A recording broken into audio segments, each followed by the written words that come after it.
नमस्कार, आज आपण बनवत आहोत कॉर्न खिचडी।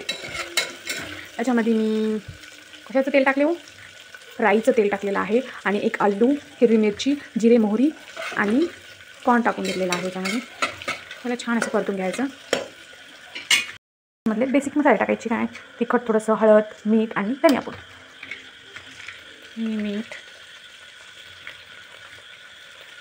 हळद आणि थोडंसं लाल तिखट आणि थोडंसं हे लाल तिखट।